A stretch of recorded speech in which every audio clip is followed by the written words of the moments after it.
Hey survivors, with the recent drop of the DayZ 1.19 update, it got me thinking, what else could be added to DayZ to improve the experience? From new items to reworking existing features, whether big or small, there's a lot of changes that DayZ could still benefit from. I've taken a lot of these ideas from you guys on my YouTube community page, so if you do want to be involved in future videos, consider subscribing so you don't miss my posts. I'm trying to hit 75k, but no pressure. We'll start the video off with a bang. We have fireworks and we have tripwire traps, so why can't we have a firework tripwire trap? Not to kill people, but as an early warning system. A firework though would make the perfect long distance warning system, especially at night. Before we go any further, a quick word from today's sponsor, Raid Shadow Legends. Explore millions of champion combinations and master countless tactics as you take on raid bosses, dungeon runs, campaign battles and the PvP arena matches. With hundreds of artifacts to equip and over 600 champions blessed with unique skills, you can build up your team, develop your champions and raid your way. Raid Shadow Legends is available on both mobile and PC and have just celebrated their 3rd anniversary as one of the top RPG games out there.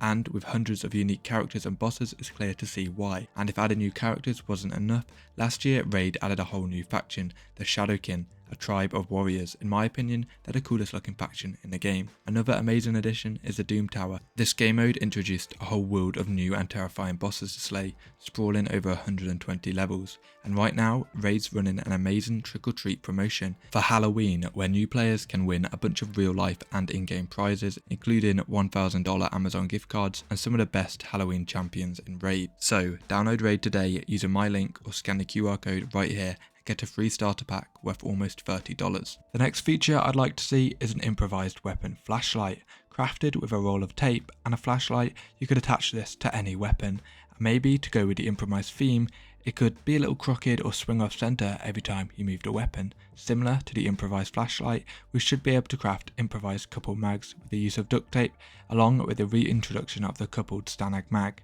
This does seem a little overpowered, so perhaps it should use up the entire roll of duct tape and or reduce the durability of the magazines, but it would be nice to see more options for coupled mags for other weapons.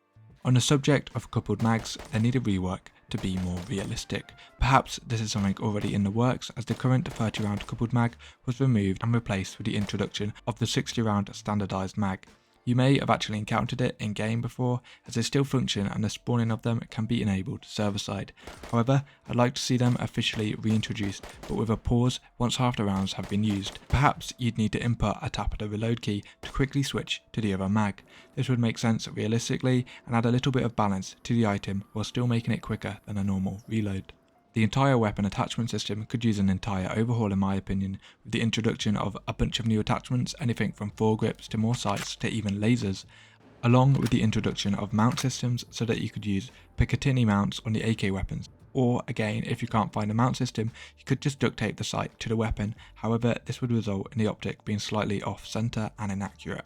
And while talking about optics, the 6x ATOG scope needs a nerf.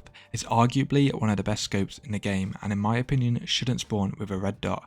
There's a rail system on the scope for the red dot to be attached and there's a red dot in the game, so why don't these two items spawn separately? Meaning you can only get this super versatile scope if you find both a 6x ATOG and a red dot and combine the two. The next feature I'd love to see would redefine the entire pace of the game, a bike. Maybe that's why they haven't already added it, as people would just simply be able to traverse the map way too quickly. It's obviously something that the devs have considered, as models for both the bicycle and dirt bike were found on the Trello board back in 2016. Perhaps they were limited by the engine, but I really do think bikes have a place in DayZ. They were a staple in the armor mod, and there's so many ways that they could be implemented in a balanced way. My suggestion would be to make them fairly common, with a few in every city spawning in an easily fixable state that would take only 10 to 15 minutes of looting to fix. Perhaps it has a flat tyre and it can still be ridden but really slowly, and to fix it you must either find a new tyre or a repair kit, or maybe you can even use a little bit of duct tape. This initial repair stage would give players a setback from when spawning in, so they wouldn't immediately be able to bike back to where they died. I also think you should be extremely vulnerable when riding one. A few bullets should be able to disable the bike completely. In addition, I think they should be terrible off-road, so that players are forced to travel on the exposed roads. And you have to remember that these bikes would dramatically benefit solos, something that's needed in the game, as having a bike is pretty useless unless your entire squad has one. And we can't talk about the introduction of one new vehicle without talking about the most important, helicopters, a symbol of the DayZ mod. I have fond memories of finding helicopters on the airfield and battling over it for hours as me and my squad attempted to repair it, and I think this sort of endgame is missing from DayZ. Imagine finding a helicopter which only spawn in high PvP areas such as the Northwest Airfield or Tissy and are extremely difficult to repair, and then having to defend it for days as you and your squad venture across the map looking for the parts to repair it. Perhaps some of these parts can only be found in hard to reach locations such as the Toxic Zone or bunkers. And knowing how hard it is to build, it would give such a surreal feeling for just seeing one flying overhead and create so much attention for whatever player manages to secure it. Base building could use a whole new overhaul. It's extremely basic and hasn't seen much attention for years. I'm not expecting the introduction of anything crazy, but the player base is extremely creative, and a simple change to watchtowers so that the hole doesn't appear in the floor until a staircase is built would create so many more possibilities, allowing players to finally build functioning bases with 4 walls and a roof. It would also be really nice to see some barricading implemented so that you can properly take over houses. A simple barricade that you can place in a window with a few planks to stop people being able to get through would be a great improvement, but most importantly, actually being able to make proper doors. Gates are just too big in some situations, especially with how locks currently work. To unlock a gate, you must be able to see the combination lock, which means to be able to use a gate on a door, the posts must be visible from either side of the door, which just makes a lot of doorways unusable. For example, in this instant, I can place a gate in front of the door, but then I can only really unlock it from one side. Quick look at some of the base builder mods on the DayZ workshop, and it's obvious that there's just so much more that can be done with it. I personally really dislike how combination locks work in vanilla and religiously play servers with code locks. Even if they're a bit unrealistic, I would like to see some concepts from them applied to combination locks, even if this is just a server-side toggleable option. For example, if combination locks could simply be accessed by just looking at the gate they're attached to, rather than a physical lock, this would open up so many more building opportunities. Again, I know not everybody will appreciate this feature, but the ability for combination locks to remember you, so you don't have to tediously scroll through the lock every time you want to unlock it. I know that the modded co-lock has a problem where people can close and open gates far too quickly, making door camping nearly impossible. However, a simple fix would just be to add a slight delay, or even have the character play the required animation before it unlocks. To complement base building, more craftable storage should be considered. Stacks and stacks of small wooden crates just aren't practical. It would be nice to see the introduction of item-only storage that you can craft, for example gun stands that you can mount to walls, or workbenches to hold your tools. Another feature I'd love to see in DayZ are proper seasons. DayZ provides the ability to manipulate the time and date, and I do believe this affects the in-game temperature, but I'd love to see this have more of an effect on the map itself. Imagine in winter it's all snowy, and in autumn the trees begin to lose their leaves, and perhaps your character could even have a chance to have hay fever allergies and you're just fucked up in the spring and summer. I'm joking about the last one. It'd be really nice to see different variations of generous depending on the season, which would create a different feel and play for the map.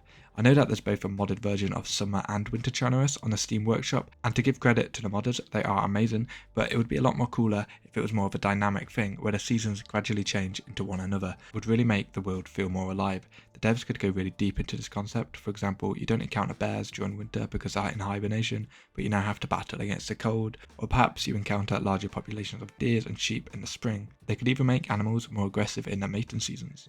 And on the subject of animals, horses would just make a great addition to the game. I should expect that these are really difficult to implement, but just imagine going Walking Dead style and riding your horse around Cherno.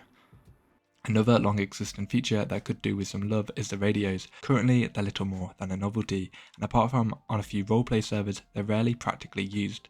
Giving players additional benefits to using the radios, such as the broadcasting of incoming strike locations and or helicopter crash site locations, would give players a reason to actively have the radio on, and with more players actively on the radio, it would give more rise to its primary purpose, communication with other survivors. Because let's be honest, when was the last time you encountered anyone on the radio?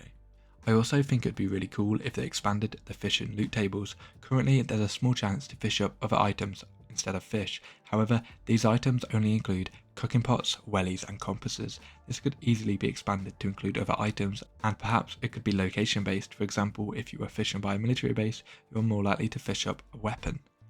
The next feature I'd like to see are camo nets on cars, a simple idea which has existed as a mod for years, however has yet to be implemented into the base game. The concept is self-explanatory, the ability to place camo netting on vehicles to make them easier to conceal.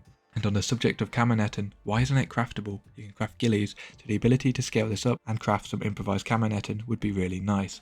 Anyone who has tried to fully cover their base in netting will know how hard it is to actually get enough camo netting. It's not the rarest item in DayZ, but it only spawns at military bases, and being rather large to carry is quite difficult to collect. My final feature I'd love to see implemented into DayZ is dynamic ways to track players. As someone who's admin DayZ servers and can see players' live movements, it's absolutely crazy how many times you pass within a few hundred meters of another player and have no idea. Being able to put together clues from the environment that a player was recently nearby will make the game so much more intense and add another level of depth, as you both have to search for these clues while limiting your own trace. The idea is no different to the current system we have with Infected.